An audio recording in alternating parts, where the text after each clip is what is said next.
The highlights of the San Marino Grand Prix.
Formula 1 2000 is back in Europe after the opening long-haul races of the season. We're at the Enzo e Dino Ferrari circuit in Imola, scene of the San Marino Grand Prix. Hello there, welcome to the highlights of this afternoon's race. Ferrari come to their home track in great shape after those Michael Schumacher victories in Australia and Brazil. And Schumacher's been dominating most of the practice sessions throughout the weekend. Not this morning's warm-up though. Schumacher finishing third to the McLarens, but coming in too fast for his Ferrari front jackman. A case of nose to nose cone. Thankfully, no harm done. Before that, in qualifying, McLaren pulled out all the stops. David Coulthard's always on the pace here. He takes the mid-session pole. Ralf Schumacher underlines his and Williams' potential with a run to fifth before his engine fails. But Mika Häkkinen's on his usual form. He wrestles the top spot back from his teammate. Over the line he goes, 6/10 ahead of David Coulthard. With minutes to go, the session is set for a classic climax. Schumacher goes quickest despite a mistake at Ravazza. Yes! Michael Schumacher, pole position, and don't they love him? But a few hundred yards down the track lurks Häkkinen. With total commitment and a little twitch, he takes pole to the delight of Team McLaren. And so 3 poles in as many races for Häkkinen, with Michael Schumacher right alongside. Coulthard third, Barrichello fourth. Ralf Schumacher starting on the front of the third row, followed by Frentzen, an impressive Irvine, and Trulli in the second Jordan. Birthday boy Villeneuve lines up ninth, then it's Wirtz in the middle of a Sauber sandwich. De La Rosa's Arrows heads up row 7 in front of Zonta, Alesi and Verstappen, then a disappointing Johnny Herbert and Jenson Button 17th and 18th. Fisichella in even worse shape in 19th, ahead of the Minardis of Mazzacani and Genet, and Heidfeld in the second Prost. It's the San Marino Grand Prix then with Martin Brundle and Murray Walker. That's it, away they go. Good one, Häkkinen, good one, Schumacher, and Rubens Barrichello is alongside David Coulthard. It looks to me as though he's going ahead, but Michael Schumacher fighting for position, and Barrichello has got ahead of David Coulthard, and that is a real strike for Ferrari. So it's McLaren, Ferrari, Ferrari, McLaren. David Coulthard ducking and diving, and Jacques Villeneuve has come up extremely well. From 9th on the grid to 5th in the race, he's in front of both the yellow Jordans who are fighting each other as they go round the Tosa, the left-hander, and climb up towards the Piratella. So Barrichello, Coulthard, and the rest of them streaming through. Now here's the start. Look at Michael Schumacher snaking across, gets in front of Coulthard. Coulthard has to lift out Ralf Schumacher on the grass and gives Barrichello the run. He so nearly took Michael, actually. Now Barrichello jumps on the throttle, look, squeezes Coulthard wide, and then he has the position. This is, you're on board with Barrichello. Look, Michael Schumacher, too much wheel spin, realised it, moved across to cut off Coulthard. Barrichello getting a fabulous run right down the outside, and really should have stayed on it there. I think he could have taken Michael too. But this was the good bit, keeping on the gas, squeezing out the competitors. Now Frentzen is in the pits. Heinz-Harald Frentzen in the pits. Tough luck for Jordan, because they'd worked their way up to 3rd with Williams in the Constructors' Championship as a result of their success in Brazil. 3rd and 4th places there to Frentzen and Trulli. So, completion, look at this. Schumacher is closing. The gap was previously just over a second. Now it's just under a second. Not very much to close, but here is the battle again between the third and fourth cars. Oh, there, Jenson Button out of the race. So he failed to finish in his first race in Australia. He's out of the San Marino Grand Prix, fighting for 17th position. As I turned into the left part of the second chicane, it just locked, the rear wheels just locked, loads of smoke out the back. It felt like an engine failure, but I'm not going to say anything too much yet. But there you go. It looks to me as though the race is just settling down a bit. Remember that Mika Häkkinen has got the pressure on him. He hasn't scored in Australia, he hasn't scored in Brazil. Michael Schumacher won both races. He's got 20 points in his pocket, whereas Häkkinen has got none. Michael Schumacher can afford to settle for second place, and he will be keeping Häkkinen under pressure all the time.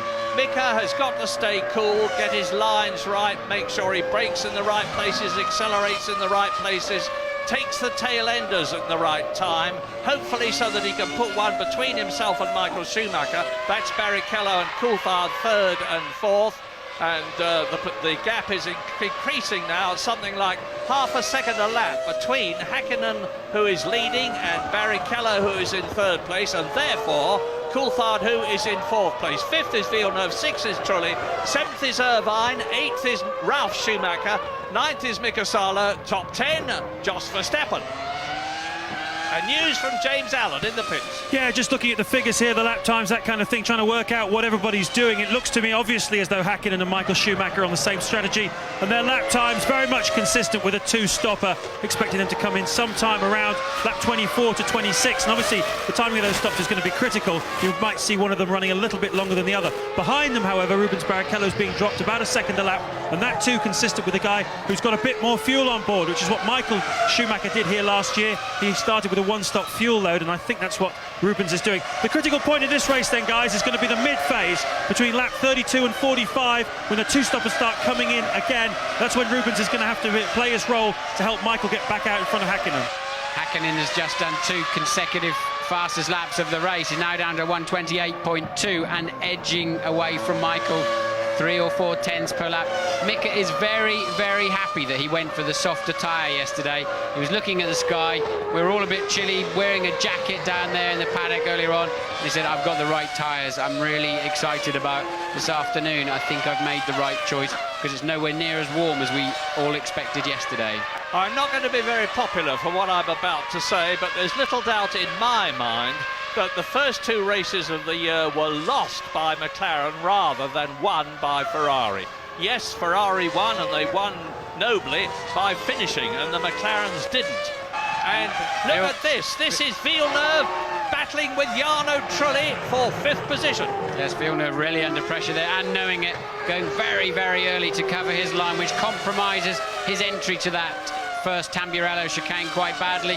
Now he's going to turn into a chicane that carries his name, but it's named after his father, of course, Gilles Villeneuve. Fifth, sixth, seventh and eighth, because seventh in the green Jaguar is Eddie Irvine, eighth in the white Williams BMW is Ralf Schumacher with the yellow flash on his helmet. Behind him is Mika Salo. And here is Mika Häkkinen completing his 20th lap. Now, it's crucial that he should increase that gap as much as he can, and that Michael Schumacher should reduce it. There he is, as much as he can. It's 3 seconds now, because if we are right, it's going to be about 4 laps before one or other of them comes in. Irvine's coming up the hill there. Looks like he ran out of gear shiftability or something like that. So Eddie Irvine slipping back down now to at least 9th position. Lap 24. Now you watch Barrichello and David Coulthard. I'll tell you what's happening in front of and behind them. Mika Häkkinen has got Michael Schumacher in second place, 3.3 seconds behind him. There's Barrichello, who's 30 seconds behind Häkkinen. You can see where Coulthard is. Fifth is Jacques Villeneuve, 45 seconds behind the leader. In comes Trulli. 6th is Trulli, or was, because now Ralf Schumacher's gone past him and up into the points, but not for long. 7th is Mika Salo. 8th was Eddie Irvine, but he's in the pits. So it will now be Pedro Diniz and Ricardo Zonta. Truly away first. It amazes me there's not more broken legs in that pit lane as the cars pull away, especially when they sweep back in and your rear wheel cuts the arc of the corner. This is a replay of Zonta getting out of shape into one of the chicanes. Across the grass, it's the last chicane actually, and then he's going to be, that's Heidfeld finishing his dreadful weekend. Parked up, but obviously technical failure, a little bit of smoke coming from the front, but actually that is just a bit of heat soak from the brake disc and calipers. Louise, what can you tell us about Swerve Irvine? Well, he's just been into the pits. We saw earlier on, just before he came for that pit stop, he did lose a lot of time. He reported back to the team that he was having a misfire. So what they did, they brought him into the pit slightly earlier than he was due to come in, and they've actually switched something off, according to technical director Gary Anderson. He wouldn't be drawn further on what it was they'd switched off, but he says that he's quite confident that that's going to correct the problem. So Irv's on his way again, and fingers crossed that's the end of the problem. I certainly can't imagine what it is that he'd switch off to stop the misfire. Let's hope he's succeeded, though. Eddie Irvine's down to 9th position at the moment. In comes the Minardi of Mazzacane, 17th position. Heidfeld, of course, out of the race. Jos Verstappen is still running. I haven't seen him recently. That means to say that there are 18 competitors still left in the race, as Mazzacane, with the shortest pit road of all to get out of the pit lane, shoots back into the fray. Fastest pit stop of the race last year was 23.9 seconds all told, including negotiating the lane itself by Michael Schumacher. It's a little bit slower down there this year, so we're looking at something of 25 seconds total loss. Now, cars 1 and 2 on the road, Hakkinen and Schumacher already have over half a minute gap on Barrichello and Coulthard, so they've got a pit stop plus in their pockets. Mika Hakkinen is underlining his superiority here today. Fastest lap, 1:27.38, which is 1.2 seconds faster than Michael Schumacher's fastest lap last year, and the McLaren mechanics are out in the pit lane. Now, I would imagine it's for Coulthard rather than Hakkinen, because they've probably decided that if they bring Coulthard in, who clearly can't get past Barrichello, and it is. Are you there, James, or not? I am down here, Murray, and this is going to be a very interesting one. Over the clock going to go on to this. It's very hard to see exactly how long it's going to be. 7, 8, 9 seconds. That's a two-stop strategy. Interesting. Yes, and David wasn't into first gear fast enough there. For every second that the car was stationary, there's about 3.5 laps worth of fuel going in when it all shakes out. So Coulthard there with a reasonable pit stop, but definitely lost another half second before he got away. I was working something else out at the time, but I think David has actually kept his 4th place, and that Jacques Villeneuve did not get through and take that position whilst David was still in the pit lane. Oh, Villeneuve was only 15.6 seconds behind, so he must be ahead of him. I think, Murray, you can't stop in anything less than 25 seconds, as we see another ailing Prost, which can only be a Lacey, because Heidfeld is already out of the race, and there's some long faces in that Prost team. Prost are having a terrible season. They've had problems with the Peugeot engine. This is Michael Schumacher. He's now 3.7 seconds behind Mika Hakkinen, and the Jaguar there coming round the left-hander and up towards Tosa. On the tail of Wurtz's Benetton is that of Johnny Herbert, and he's ahead of Fisichella. So the Benettons are having a pretty unhappy race, because they're down in 13th and 15th positions. Now let's look at the relative speed of Johnny Herbert in the Jaguar and the Benetton, but now the Ferrari mechanics, you just saw them there, are out. Now, is this for Schumacher? Is it for Barrichello? They are 2nd and 3rd. I'd have thought they're going to be responding with Barrichello's car to David Coulthard's stop. It's what I'd imagine they're going to do. As you see a Lacey sweep straight in the garage, but we're getting the information up here that Hakkinen and Schumacher will stop on the same lap. I'm not quite sure where that information's come from, but it's coming through my headphones now. And look, Ferrari and McLaren mechanics, all of them. Yes, here's Hakkinen. Now, does Schumacher follow him down the pit lane? Can't see Schumacher going around the last chicane, so he must be in the pit lane somewhere. It's very, very tight entry there. Then yes, Michael Schumacher also stopping at the same time. A straight race between the mechanics. James. It took Schumacher a lot longer to get here than I expected, and he's still there, but quite a long fill. What does the clock say, guys? How long was it? Well, 9.9 seconds, Schumacher. He's doing what I thought he would do. He's put more fuel in for the second stint, so it's been very interesting. Yeah, Mika Häkkinen has gained time. He's increased his advantage as a result of that pit stop. But if James is right, and I'm sure he is, there we are. You see he's gained 2 seconds at least on that pit stop. But Michael Schumacher has had more fuel put in the car. That is going to be very significant in the closing stages of the race. When he comes in for another stop, and new tyres, he'll be doing the end of the race on a brand new set of tyres. And at the present moment, it's still Häkkinen, Schumacher, Barrichello, Villeneuve up into 4th place, Ralf Schumacher into 5th position, Coulthard down into 6th place. The Ferrari mechanics out there waiting for Barrichello to come out. We're on lap 28 out of 62. Is Coulthard now down into the 27s rather now. He doesn't have to look at the back of Barrichello's Ferrari. Crucial lap now, this out lap. Neither Häkkinen nor Michael Schumacher have got any traffic ahead of them. Look, clear track ahead. So it's a question of getting back up to speed within 1 or 2 corners, really. And already now halfway around the lap, 2/3 of the way around the lap, Häkkinen should be braking exactly where he was braking before he came into the pits. You really have to condition yourself to just pick up that speed, that race speed, immediately you leave the pits. Well, we're riding with Barrichello now in 3rd position. And I can tell you that Michael Schumacher on the new rubber is gained half a second in 1 sector from the leader as in comes Barrichello, hits the pit stop speed limiter. There are the Ferrari mechanics. James. Yeah, Rubens comes in now. Of course, the critical thing here is we thought he was running quite a heavy fuel load, so he's come in now. They're putting a reasonable amount of fuel in. Well, 7.7 seconds. Bit difficult to tell what Rubens is up to today. Maybe he's just slow, guys.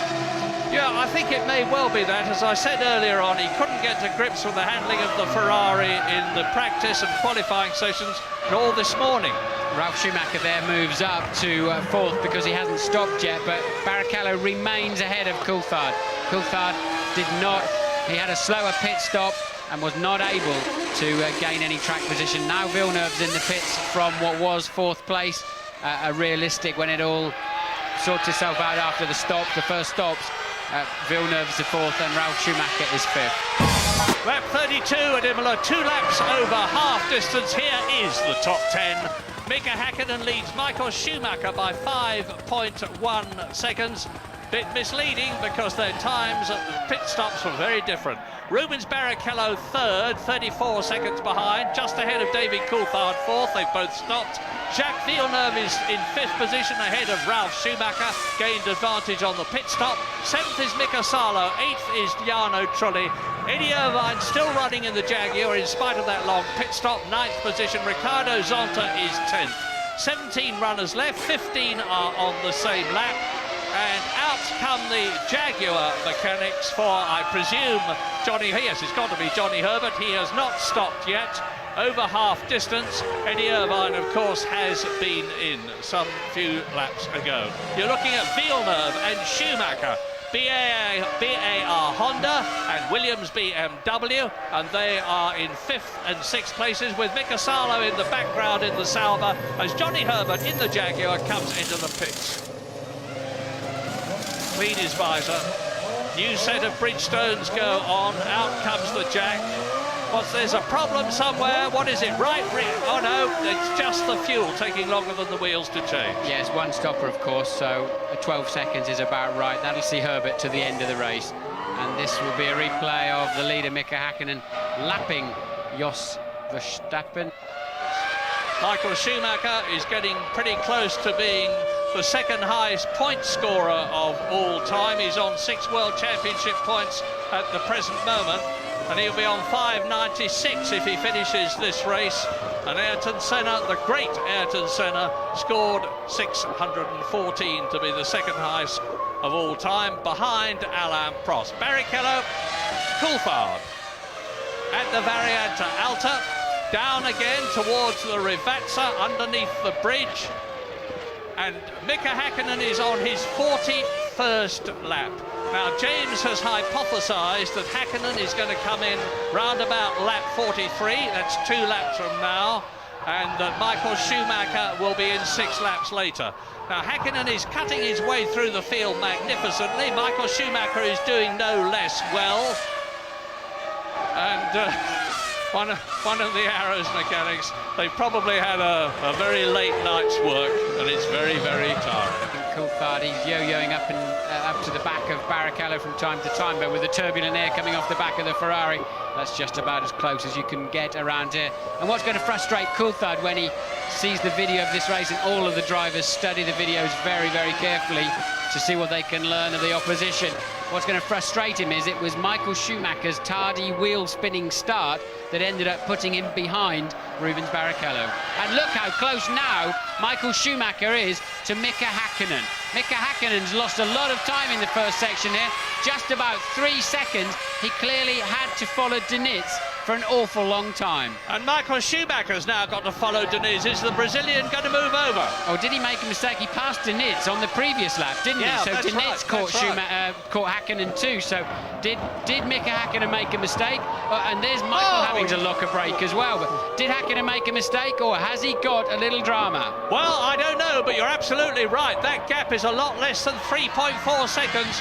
And remember, Mika Häkkinen is going to be coming in very shortly. Michael Schumacher will be staying out, and he will be really applying the pressure then to increase the gap over himself and Mika Häkkinen enough to enable him to hold the lead when he comes out of the pits after his second stop. We're on lap 43. Yes, that locking up his wheels, trying not to run into the back of Diniz, cost Michael Schumacher 1.1 seconds in the middle of the lap that they're currently on. Right, Häkkinen over the line. 129.7. Michael Schumacher still 0.7 of a second faster. The gap down to 2.6. I'd like to see a replay and see if Häkkinen just made a mistake. His car looks fine, sounds fine, but I don't know why he lost so much time on the last lap. Neither do I, but it could be the thing that decided the race. I say it could be. We've still got some time to go. This is lap 44, 62-lap race. You're looking at the 2 leaders who are 43 seconds ahead of the battle for 3rd position. And it is still Häkkinen, McLaren, Schumacher, Ferrari, Barrichello, Ferrari, David Coulthard, who is very close indeed to the Ferrari as he exits and starts another lap and comes up towards the Tamburello. It's a strange thing, but when you follow a car like this for so long, as Coulthard now has for 43 laps, they're on their 44th, you get mesmerised. You end up just matching your pace to the car in front. Sometimes you drop back and try and get out of that bad rhythm that you're into. And McLaren mechanics are out in the pit lane looking out of the window here. So McLaren mechanics getting ready for what I would imagine should be a second scheduled stop for one of their 2 drivers. Yeah, and Fisichella is about to be lapped by the flying cars behind them. Häkkinen's in the pits, Murray. Häkkinen's in the pits. The crowd are going mad out here. Michael Schumacher takes the lead of the race. Häkkinen now looks like a regular stop. As James pointed out, the Ferrari had more fuel in it. The car goes down very, very quickly, and away it goes. So great pit stop there. 8.3 seconds for Mika Häkkinen. 8.3 seconds. Now we're into the bit of the race that really matters as Mika Häkkinen sprints out of the pit lane. Michael Schumacher has taken the lead. Michael Schumacher will know that. Ferrari will have told him, not that he'll need telling because he's a master tactician himself, that he's got to keep going as fast as he possibly can in the remaining laps before he comes in for his second pit stop. So there is Fisichella about to be lapped by Barrichello and by Coulthard. Mazzacane is there and he's 2 laps down. Yes, this could be Coulthard's best chance of the race now. While Barrichello's attention is held up in front of him with the, he's moving out of the way very, very nicely. So no problems there, no opportunities for Coulthard. Barrichello keeping his head. Now he's got the Benetton ahead of him to lap also. Nice bit of marshalling. You saw the marshal waving the blue flag there, and that means move over. There is a driver behind you who is going faster and has the right to pass. In comes Jarno Trulli from 6th position. In behind him comes Eddie Irvine from 7th position. Absolutely together. Terrifically exciting. Now is Trulli going to get out and hold his position? Yeah, no! My goodness, it's close. Yes, but look now, Irvine is much closer to him than he was. It was 2 seconds when they came in, and it's virtually nothing now. I tell you, you never look left in that situation. When the lollipop goes up, you go. You have no visibility. All you can, if you looked in your mirrors, all you see is all of your own mechanics, and that was so close to being contact in the pit lane. Fighting for track position. Eddie Irvine in the Jaguar, going extremely well, holding the Jordan of Jarno Trulli. Yes, Irvine will have a half a chance, but Trulli get too good a traction out of the Villeneuve chicane there. Trulli now should just about hold his position. Trulli was a long time getting into first gear. Looked like he went dog to dog and just could not get the first gear to connect. Meantime, up at the front of the San Marino Grand Prix, Michael Schumacher is 20.5 seconds ahead of Mika Häkkinen, who has had his second stop. Michael Schumacher has not.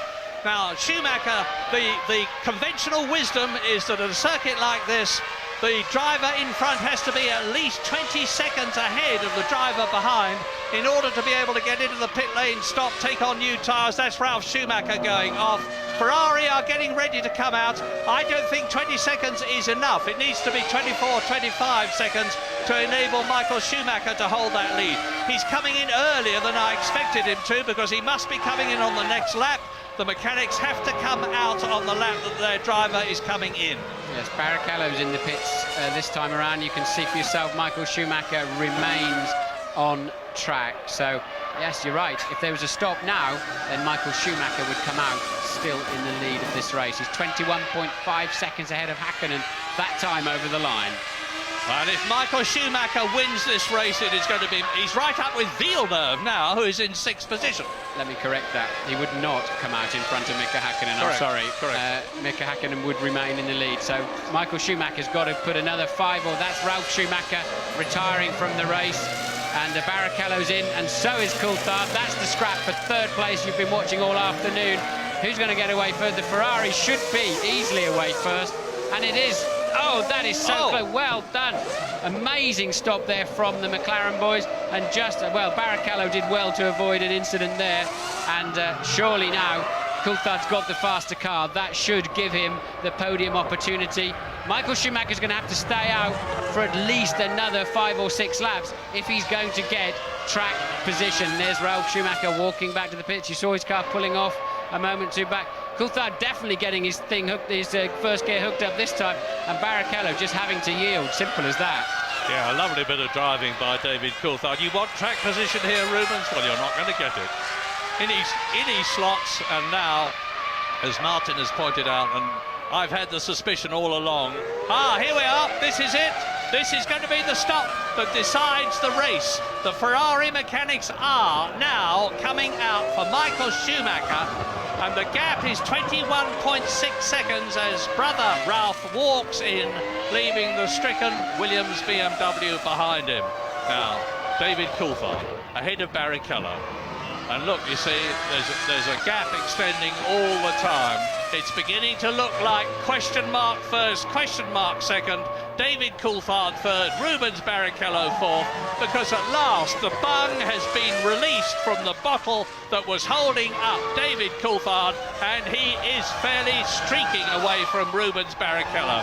Undoubtedly a very frustrated man. Yes, Coulthard will want to show now just how fast he would have been without the problems at the start, but there's little point in throwing it off the road because he needs to, he will not catch Häkkinen or Michael Schumacher. Schumacher on a hot lap, Murray. Yeah, very hot indeed. Faster than he's ever been in the first sector. Fastest of all in the second sector. Michael Schumacher, as I expected, is extending his lead over Michael Schumacher, and the Ferrari mechanics are ready for him. James. Yes, he's going to put less fuel in, of course, than Mika Häkkinen did in his stop. And of course, the McLaren mechanics did a fantastic job for Coulthard. This is where the race is going to be won and lost. It was a 6-2, he's going to do it by about a second, Murray. Sensational! 2 seconds advantage on the pit stop. There is Michael Schumacher exiting the pit lane. Where is Mika Häkkinen? There he is in the background. The crowd rises. The crowd rises. They can see a chance for their hero, Michael Schumacher, to make it 3 wins in a row, to do the hat-trick for his team Ferrari, and to beat Mika Häkkinen fair and square on the track. Now we're on lap 49 now. There are 13 laps to go, including the one that he is on. He's on fresh tyres. Ferrari will have judged the fuel to perfection. He's on a lighter car than he might have been, and Mika Häkkinen is down in second place. It looks like yet another bit of brilliant tactical thinking by Ross Brawn on the circuit, and Mika Häkkinen and Michael Schumacher at the wheel. I'm trying to work out the mathematics of all of that, because he didn't just pip Häkkinen out of the pit lane, did he? Right. Well, he was positively the pit straight ahead of him. Absolutely amazing. He's done what we've seen him do before. He was on a real flyer in that lap. You see, there's part of the answer. The 1:26.8 on his in lap. So Michael Schumacher there putting in one of his classic sprints when he most needs to. Didn't it make a huge difference? Nearly 2 seconds faster than last year's fastest lap. Lap 49 then. Schumacher leads. Will he continue to do so? Häkkinen down to second place. Coulthard up to third. Barrichello down to fourth. Villeneuve is fifth ahead of Mika Salo in the Sauber, up into sixth position. Jarno Trulli is seventh in the Jordan. Eddie Irvine is eighth. Deniz is ninth. And Alexander Wurz is 10th.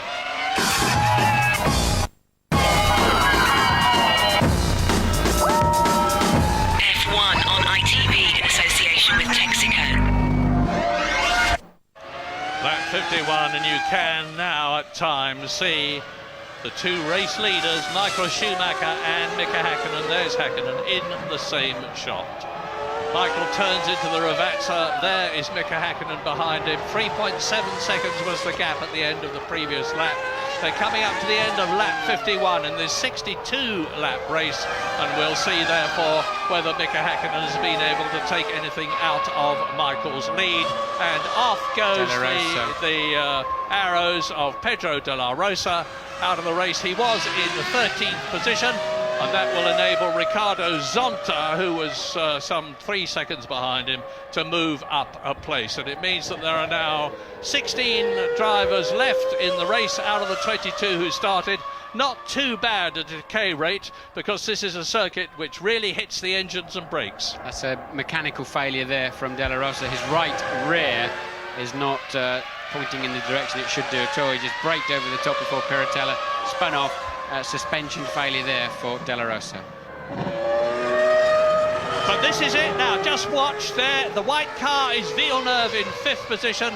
The other one behind is Salo Sauber, which has got Michael Schumacher getting closer and closer all the time on lap 55 out of 62. In what's turned out, as we expected, to be an absolutely riveting race in the closing stages because of the different strategies of the Ferrari and McLaren teams. Michael Schumacher took the lead as a result of that from Mika Häkkinen. Now is Salo. Yes, well done, Mika Salo. He moves over and lets Michael Schumacher through and doesn't delay the Ferrari. Ferrari engine, of course, in the back of that Sauber, but I think Mika Salo is a straight player, straight guy, and he will not mess around with these 2 leaders, even though it's left him really falling on. Look how far he's fallen off the back of Villeneuve now.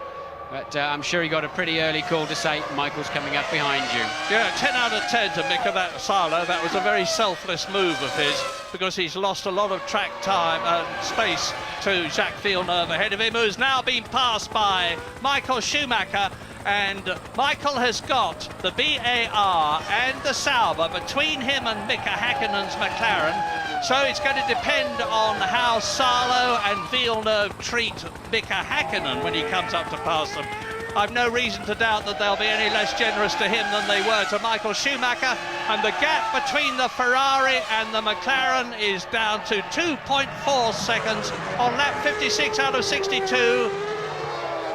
I think Mika was actually delayed momentarily there, and every moment is going to matter. Yeah, Salo was looking in his mirrors saying, well, go on then, go down that side, I'm giving you some space. So Mika did get delayed, but I don't think it was intentional on Salo's part. That was a crucial stage of the race. Michael certainly got the spring on that one. There's Michael Schumacher completing the lap. Now, he was 3.2 seconds ahead, and he's now 2.8 seconds ahead as a result of Mika Häkkinen making the fastest lap of the race, 1:26.7. Mika knows he's really got, I won't say to throw caution to the winds, he's a very calm, methodical bloke, but he knows he's got to dig, as he did yesterday to get the fastest lap in qualifying, to close the gap on Michael Schumacher, and even then he's got to get past him. Now, the order: Schumacher leads Häkkinen, you can see. Coulthard is 46 seconds behind them, but 23 seconds ahead of Barrichello, who I suspect has got a problem. Jacques Villeneuve has been lapped and is 5th. Mika Salo is 6th, half a second behind Villeneuve. 7th is Jarno Trullis Jordan. 8th is Eddie Irvine, still in the running in the Jaguar. 9th is Pedro Diniz, and 10th is Alexander Wurz. Johnny Herbert in the second Jaguar, still running 11th place. Well, the next person for Michael to lap, who's some 20 seconds down the road actually, is his own teammate, Rubens Barrichello. Gives you some idea of the pace of these two drivers up front. That is incredible. Rubens Barrichello is 70 seconds behind Michael Schumacher, and Schumacher is lapping at the present moment in about 1:26, so 1:27. So in another few laps, and as you rightly point out, Martin, the Ferrari would be lapping its teammate. And it goes through now. Häkkinen is 2.6 seconds behind. He certainly isn't giving up. I certainly wouldn't expect him to. McLaren can do nothing to help except keep their fingers crossed and pray for the Finn, who is giving it his everything on lap 59. You can see the gap visually. The gap in terms of time at the end of the lap was 2.6 seconds, and it is decreasing. Yes, a new fastest lap there again from Mika Häkkinen, 26.604. You can see it on your screen. You're watching a battle royal between two supreme sportsmen who are absolutely on top of their cars and on top of their sport. Absolutely thrilling stuff. Out goes Jarno Trulli, or is he just off the track? He's making his way back very carefully to protect the nose wing. But Jos Verstappen is the man in the arrows who is 2 laps down ahead of Michael Schumacher. He needs to move over to let the German through cleanly. He does so. I'm sure he'll do the same thing for Mika Häkkinen. This is lap 61. Just 1 lap to go after that. I can't see even Mika Häkkinen catching and then getting past Michael Schumacher, but stranger things have happened in this world. Trulli is out of the race. We're getting the information Trulli has actually stopped, but that doesn't affect the top 6. Eddie Irvine now moves up into 7th place, and there's Jarno Trulli being escorted out of the gravel trap. And Michael Schumacher pursued by that man. Mika Häkkinen is very shortly going to start the 62nd and last lap of the San Marino Grand Prix, and he does so now. And the Ferraristas, the Tifosi in the grandstands are holding their breaths. They're going to go mad if Michael Schumacher wins this race for the 2nd year in succession, followed by a McLaren. This year driven by Mika Häkkinen. Last year the 2nd place car was the McLaren of David Coulthard. The Ferrari mechanics are on the pit lane, and Häkkinen is climbing up from the Tosa, pursuing Michael Schumacher. 1.8 seconds was the gap at the end of the previous lap. The crowd is rising. They're going down to the Acqua Minerale bends, the lowest point of the circuit, where it starts to climb again to the Variante Alta, up to 180 miles an hour. Race leader Schumacher. 2nd place Mika Häkkinen, and he can do it. I don't think he will, but he can. If Michael Schumacher makes a mistake, which is more than unlikely, we're going to see a dramatic change. Yes, there's a car ahead, but it's the sister Ferrari of Barrichello, and it's far enough ahead not to come into play in any way. And there's absolutely no way Michael Schumacher will make a mistake to the end of this lap. It's just a question of cruising home now, providing us no silly mechanical dramas. Through the last corner, Murray. Down to the Trocado and out of it, and Michael Schumacher wins the San Marino Grand Prix by 1.1 seconds from a marvellous Mika Häkkinen. What a sensational race this has been, and the 3rd successive victory for Michael Schumacher. And to win here at Imola in Italy in front of the Tifosi, not for the first time but for the second time, is going to be absolutely marvellous for him. Well, you can't beat the Reds in F1 2000. And now Michael Schumacher heads for Silverstone after delivering back-to-back Ferrari victories at Imola. Michael, that's 3 wins in a row, but was this the best so far? Certainly. No doubt, because he was fighting from the beginning to the end, the McLaren in the race, not retiring. And that was certainly a big pleasure. Them being here in Italy, in our home country, what do you want more? I had a technical problem with the engine just cutting out suddenly in the main straight, and I lost a massive amount of time, which enables us to Michael to really push and to be able to be in front of me. Also, he stopped later on, you know, that also helped him. But I mean, these technical problems did not help me either to perform as well as I should be, you know. Michael was really strong all weekend. I had a good lap on qualify, but you know, the race, it was for sure was hard to keep the motivation after I lost the thing on the pit stops. But you know, I was nowhere. I was holding David, and I was fair, but I was holding David, and I was really nowhere the weekend. I thought Rubens was obviously going to be a bit slower than Michael and Mika, but I never realised he would be as slow as he was. And I thought, God, he's on a one stop. And I thought, right, we're really in trouble here, because I knew I was in a 2. And then when he did pit a couple of laps after me, or 3 laps after me, whenever it was in the first stop, then I realised he was just having some problems this race. And again, caught him up and sat there. But thankfully, the guys did a great job in the pit stop. So when I got out in front of him, I was able to go 2 seconds a lap quicker or something ridiculous like that. I think what we've got to think about is what happened with Rubens, because that was so close to an accident. And I think we've got to have a think, all the teams, about how we handle that situation. I'm not criticising McLaren, but yeah, that was so close to an accident, and it's going to end up with a lot of mess in the pit lane. So we've got to have a think about what we do with those sort of situations. You had a problem with your engine when you came in for the stop. I understand you switched something off. What was happening there? You know, we had a problem with the engine, and I was trying to move a calibration on the engine, and hit the pit limiter, and it cut out, and a couple of guys got past me. But all in all, I think it was very positive. And so treble top for Schumacher. His teammate Barrichello is next, 21 points behind.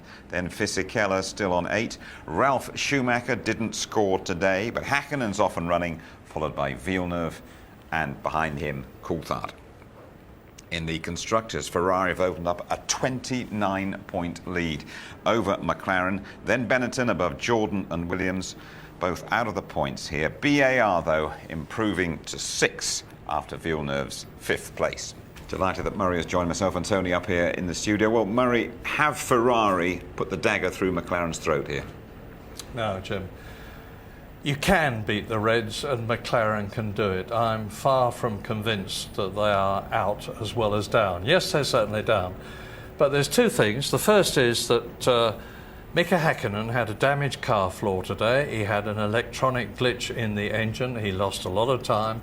If David Coulthard had made a better start, he would have blown Rubens Barrichello away very convincingly indeed. Silverstone is going to be something very special indeed, because McLaren can do it. Tony, the big 2 still haven't really gone head-to-head without any mechanical glitches.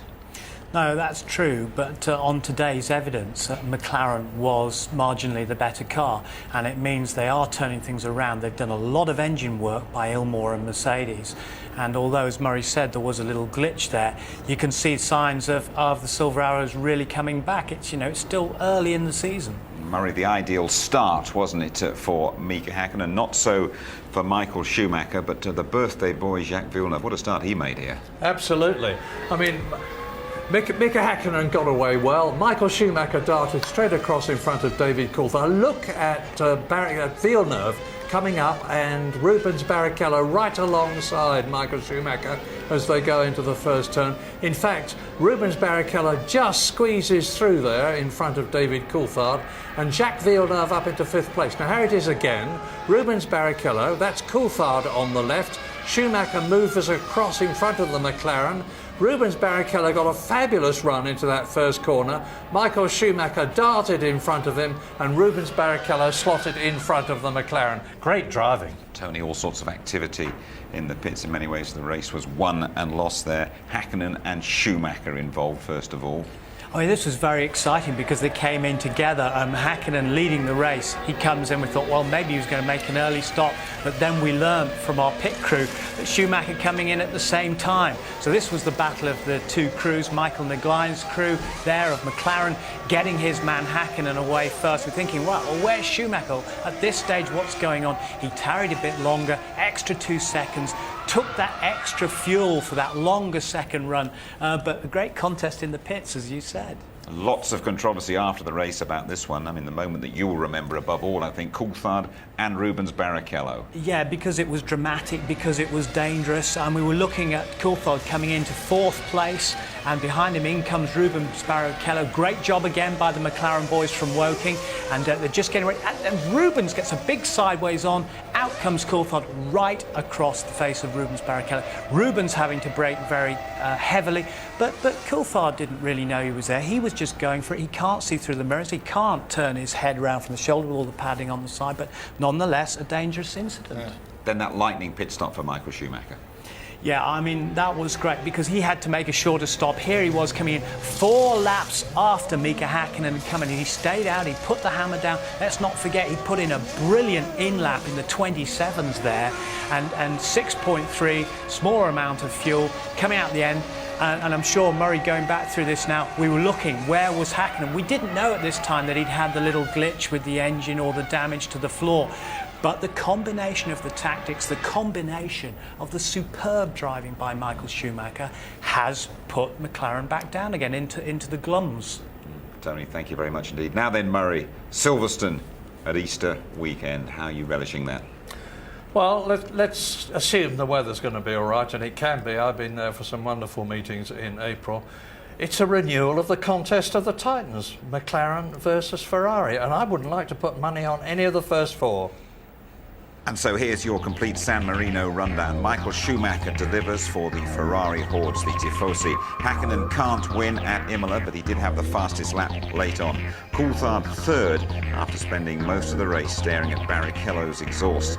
Villeneuve again scoring for BAR. Salo's first point for Sauber, and he's kept it. Irvine 7th, that's Jaguar's first finish. Then Deniz in the 2nd Sauber. Wurz 9th for Benetton. Johnny Herbert bringing the 2nd Jaguar home in 10th. Then Fisichella out of the points for the first time. Zonta in the 2nd, BAR. Mazzacani's Minardi 2 laps behind. Verstappen's Arrows 3 laps adrift. Trulli had gearbox trouble, but he completed 58 laps. He's the last official finisher. De La Rosa, he crashed after gear selection problems. Ralf Schumacher's fuel pump failed. Alace's hydraulics went. Heidfeldt's battery failed.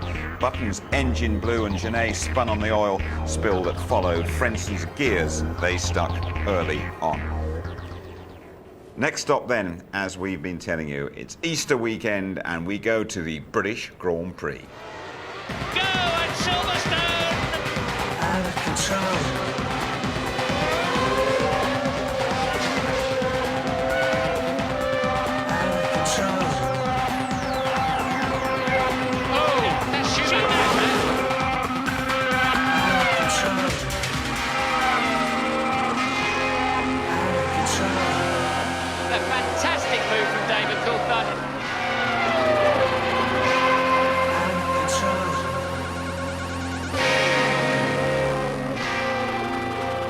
Extensive programming for you throughout the weekend. A Good Friday special to get you all in the mood. 4:15 on the Friday, qualifying from 12:30 on the Saturday. Nigel Mansell will join us for that. Then Tony presents a Grand Prix theme night, special look behind the scenes at Jaguar. 8 o'clock that on ITV2 on the Saturday night. And the race live from 12 o'clock on the Sunday. The British Grand Prix starts at 1. Catch me if you can. That's the message from Michael Schumacher and Ferrari. See you at Silverstone. Good night.